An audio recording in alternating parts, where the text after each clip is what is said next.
ସମସ୍ତଙ୍କୁ ନମସ୍କାର ବନ୍ଧୁଗଣ। ଆଜି ଆମେ ଥଣ୍ଡାଇଙ୍କ ପ୍ରଯତ୍ନ ପ୍ରମାଦ ତତ୍ତ୍ୱ ବିଷୟରେ ଜାଣିବା। ଭିଡିଓ ଷ୍ଟାର୍ଟ କରିବାର ଆଗରୁ ସମସ୍ତେ ଲାଇକ୍, ସବସ୍କ୍ରାଇବ ଆଉ ସେୟାର କରୁ। ତ ଥର୍ଣ୍ଡାଇକ୍ସଙ୍କ ପ୍ରଯତ୍ନ ପ୍ରମାଦ ତତ୍ତ୍ୱ ଅନୁସାରେ ମନୁଷ୍ୟର ଜନ୍ମରୁ ମୃତ୍ୟୁ ପର୍ଯ୍ୟନ୍ତ ଜଣେ ମନୁଷ୍ୟ ଶିକ୍ଷଣ କରିଥାଏ। ଶିକ୍ଷା ହେଉଛି ଏକ ଜୀବନ ବ୍ୟାପୀ ପ୍ରକ୍ରିୟା। ଜଣେ ଶିକ୍ଷାର୍ଥୀ ତାର ମାନସିକ ଓ ଶାରୀରିକ ସ୍ତରରେ ପ୍ରସ୍ତୁତ ଥାଏ, ତେଣୁ ଶିକ୍ଷଣ ଶୀଘ୍ର ହୋଇଥାଏ।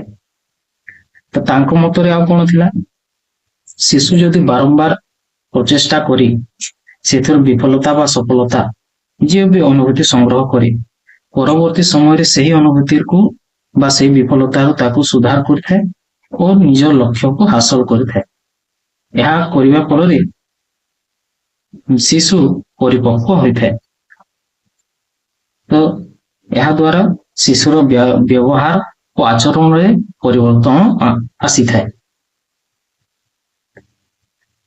ତ ଥର୍ଣ୍ଡାଇକ୍ସଙ୍କ କିଛି ତାଙ୍କର ଶିକ୍ଷଣ ଉପାୟ ଥିଲା, ଯାହା ହେଉଛି ତାଙ୍କର ମତରେ ଯଦି ଶିକ୍ଷଣ ଏକ ଉଦ୍ଦୀପକ ଓ ପ୍ରତିକ୍ରିୟାର ସଂଯୋଗ ହୋଇ ସୃଷ୍ଟି ହୋଇଥାଏ।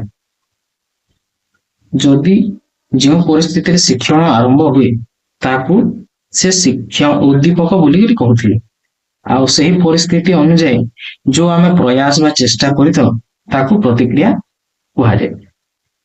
ଯେପରି ଜଣେ ବ୍ୟକ୍ତି ଟାଇପ କରିବା ବା ଟାଇପ ଶିଖିବାକୁ ଆରମ୍ଭ କରେ, ତାହା ହେଲା ଉଦ୍ଦୀପକ। ଆଉ ବାରମ୍ବାର ତାହା ଶିଖିବାକୁ ସେ ଚେଷ୍ଟା କରେ, ତ ସେହି ଚେଷ୍ଟାକୁ କଣ କୁହାଯାଏ, ପ୍ରତିକ୍ରିୟା କୁହାଯାଏ। ହେଲା, ତ ଏହି ବାରମ୍ବାର ଅଭ୍ୟାସ ଦ୍ୱାରା ଆମେ ଆମର ଯୋଉ ହାତ ସହିତ କିବୋର୍ଡର ସେଇ କିକୁ ଆମେ କଣ ମ୍ୟାଚ କରିଥାଉ ବା ସଂଯୋଗ କରିଥାଉ। ତ ଏହି ଅଭ୍ୟାସ ଦ୍ୱାରା ଆମେ ବସ୍ତୁ ସହ ନିର୍ଦ୍ଦିଷ୍ଟ ପ୍ରତିକ୍ରିୟାରେ ଆମର ସ୍ନାୟବିକ ସଂଯୋଗ ସ୍ଥାପନ କରିଥାଉ। ଫଳରେ ଠିକ ଉଦ୍ଦୀପକ ସହ ଆମର ଠିକ ପ୍ରତିକ୍ରିୟା ସଂଯୋଗ ସ୍ଥାପନ ହୋଇଥାଏ, ଯାହାକୁ ଆମେ ଶିକ୍ଷଣ ପ୍ରକ୍ରିୟା ବୋଲି କହିଥାଉ। ତ ଏହି ପ୍ରଯତ୍ନ ପ୍ରମାଦ ତତ୍ତ୍ୱକୁ ସଂଯୋଗବାଦ ସଂଯୋଗ ତତ୍ତ୍ୱ ମଧ୍ୟ କୁହାଯାଏ, କାରଣ ଏହା ଆମର ସ୍ନାୟବିକ ସଂଯୋଗ ସହ ଆମର ଯୋଉ ଉଦ୍ଦୀପକ ବା ହ୍ୟାଣ୍ଡ ସହ ଆମର କୋର୍ଡିନେଟ ହଉଛି, ମାନେ ଯେତେବେଳେ ଆମେ ଟାଇପିଂ ଶିଖୁଛୁ, ତେଣୁ ଏହାକୁ ସଂଯୋଗବାଦ ବା ସଂଯୋଗ ତତ୍ତ୍ୱ ମଧ୍ୟ କୁହାଯାଏ। ସେହିପରି ଆମେ ଯୋଉମାନେ ସାଇକେଲ ଚଲାଇଥାଉ, ଗୀତ ଗାଇଥାଉ, ଗଣିତର ଅଙ୍କ କରିଥାଉ, ଆଉ ବି ବହୁତ ସାରା ଉଦାହରଣ ଅଛି ଯୋଉଥିରେ କି ଆମର କଣ ସ୍ନାୟବିକ ସଂଯୋଗ ସହ ମାନେ ଆମର ଉଦ୍ଦୀପକକୁ ଆମେ ସମ୍ପର୍କ ସ୍ଥାପନ କରାଇଥାଉ। ତାପରେ ସେ ମାନେ ପ୍ରଥମେ ବିରାଡି ଓ ମୂଷାକୁ ନେଇକି ପରୀକ୍ଷା କରିଥିଲେ। ତ ସେ କଣ ପରୀକ୍ଷା କରିଥିଲେ ଦେଖ, ତ ସେମାନେ ଗୋଟିଏ ବିରାଡିକୁ ବକ୍ସ ଭିତରେ ଭରିଥିଲେ ଏବଂ ଏଠାରେ ଗୋଟେ ଲିଭରଟେ ଲଗା ହେଇଥିଲା ଷ୍ଟ୍ରିଙ୍ଗ ସାହାଯ୍ୟରେ, ଆଉ ବାହାରେ ମାନେ ଗୋଟେ ଖାଦ୍ୟ ଥିଲା। ତ ଏ ବିରାଡିଟି ଅତ୍ୟନ୍ତ ଭୋକିଲା ଥିଲା, ତ ଇଏ ସେଠାରେ ରହିକି ମାନେ ଖାଦ୍ୟକୁ ଦେଖିକି ତା ମୁହଁରେ ବହୁତ ସାରା ଲାଲସା ହଉଥିଲା। ତ କିପରି ବାହାରକୁ ଯିବି ସେ ମାନେ ହଠାତ୍ ତାର ଯୋଉ ପାଦଟା ଲିଭର ଉପରେ ପଡିଗଲା, ତ ଡୋରଟା ଓପନ ହେଇଗଲା। ତ ଓପନ ହେବା ଯୋଗୁ ସେ କଣ କଲା, ଯାଇକି ଆସିକି ଫେର ଖାଇଲା। ପ୍ରଥମେ ଏମିତି 2-3 ଥର କହିଲା ପରେ ବିରାଡି ଆଉ ଭୁଲ କରିଲାନି, ସେ ଡାଇରେକ୍ଟ ଏହି ଲିଭରକୁ ମାନେ ପ୍ରେସ କରିଲା, ଗେଟ୍ ଖୋଲିଲା, ଆସିକି ଖାଇଲା। ସେମିତି ମୂଷା କେସରେ ବି ଥିଲା। ତ ମୂଷା କେସରେ ବି ଏଇଠି ଦେଖ ଗୋଟେ ଲେଭର ଅଛି, ହେଲା, ଏଠି ସିଗ୍ନାଲ ଲାଇଟ ଅଛି, ଏଠି ସ୍ପିକର ଅଛି, ହେଲା। ତ ଇଆଡୁ ଗୋଟେ ମାନେ ଫୁଡ ପ୍ଲେଟ୍ସ ମାନେ ଏଠି ପକା ହଉଛି। ତ ସେ କଣ ଅତ୍ୟନ୍ତ ଭୋକିଲା ଅଛି, ତ ଦେଖିଲା କୁଆଡୁ ମାନେ ଖାଦ୍ୟ ଖାଇବି, କୁଆଡୁ ଖାଦ୍ୟ ଏତେ ଭୋକ ଲାଗୁଛି। ତ ଏ ଲିଭରକୁ ଯେତେବେଳେ ଏମିତି ପ୍ରେସ କରିଲା, ସେତେବେଳେ ଏଆଡୁ କଣ ହେଲା, ଖାଦ୍ୟଟା ଭିତରକୁ ଆସିଲା, ତାପରେ ସେ ଖାଇଲା। ଏମିତି ମାନେ ବହୁତ ସାରା କରିଲା, ତାପରେ ସେ ଆଉ ଭୁଲ କରିଲାନି, ସେ ଡାଇରେକ୍ଟ ଲିଭରକୁ ପ୍ରେସ କରିଲା, ତ ଏଠାରୁ ଖାଦ୍ୟ ଆସିଲା, ସେ ଖାଇଲା। ତ ଏହି ଯୋଉ ଏକ୍ସପେରିମେଣ୍ଟ କରିବାର ତାଙ୍କର ଉଦ୍ଦେଶ୍ୟ ଏହା ଥିଲା କି ମାନେ ଗୋଟିଏ ଉଦ୍ଦୀପକ ସହ ଗୋଟିଏ ପ୍ରତିକ୍ରିୟାର ଆମର ସଂଯୋଗ ହୋଇଥାଏ। ତାପରେ ଲକ୍ଷ୍ୟ ସ୍ଥଳକୁ ପହଞ୍ଚିବାକୁ ହେଲେ ଆମେ କଣ ଅନେକ ଉଦ୍ୟମ କରିଥାଉ, ସେ ଉଦ୍ୟମକୁ ସେ କଣ ପ୍ରତିକ୍ରିୟା ନା ଦେଇଥିଲେ, ପ୍ରତିକ୍ରିୟା 1, 2, 3, 4, 5। ଆମେ ପ୍ରତ୍ୟେକ ପ୍ରତିକ୍ରିୟା କରିଥାଉ ବା ଚେଷ୍ଟା କରିଥାଉ, ତାହା ଆମକୁ କଣ ଲକ୍ଷ୍ୟ ସ୍ଥଳକୁ ପହଞ୍ଚାଇ ନଥାଏ। କିଛି କମ ସଂଖ୍ୟକ ବା ଗୋଟିଏ ଚେଷ୍ଟା ବା ଗୋଟିଏ ପ୍ରତିକ୍ରିୟା ମାଧ୍ୟମରେ ଆମେ କଣ କରିଥାଉ, ଆମେ ଆମର ଲକ୍ଷ୍ୟ ସ୍ଥଳକୁ ପହଞ୍ଚିଥାଉ। ତ ଏହା କହିବାର ଅର୍ଥ ହେଲା ଠିକ ଉଦ୍ଦୀପକ ସହ ଠିକ ପ୍ରତିକ୍ରିୟାର ସଂଯୋଗ ସ୍ଥାପନ ଯୋଗୁଁ ବ୍ୟକ୍ତି ନିଜର ଲକ୍ଷ୍ୟ ସ୍ଥଳକୁ ପହଞ୍ଚିଥାଏ। ତ ଏହା ସେ ତାଙ୍କ ପରୀକ୍ଷା ଦ୍ୱାରା ବୁଝେଇବାକୁ ଚାହିଁଛନ୍ତି। ତାପରେ ଥର୍ଡନାଇସଙ୍କ ପର୍ଯ୍ୟନ୍ତ ପ୍ରମାଦର 3ଟି ନିୟମ ଥିଲା। ପ୍ରଥମ ହେଲା ଅଭ୍ୟାସ ନିୟମ, ଲ ଅଫ ପ୍ରାକ୍ଟିକମ। ଏହାର ମାନେ ହେଲା ବାରମ୍ବାର ଅଭ୍ୟାସ ଦ୍ୱାରା ଆମେ କଣ ଉଦ୍ଦୀପକ ଆଉ ପ୍ରତିକ୍ରିୟାର ସଂଯୋଗ ମଧ୍ୟରେ ସମ୍ପର୍କ ସୁଦୃଢ କରିଥାଉ। ମାନେ ଯଦି ଆମେ ପ୍ରାକ୍ଟିସ କରିବାନି ତ ଆମର କଣ ହବ, ଧୀରେ ଧୀରେ ଗୋଟେ ଜିନିଷ ଯୋଉଟା ଶିଖିଥିବା ସେଟା ମାନେ ଧୀରେ ଧୀରେ ଭୁଲି ହେଇଯିବ।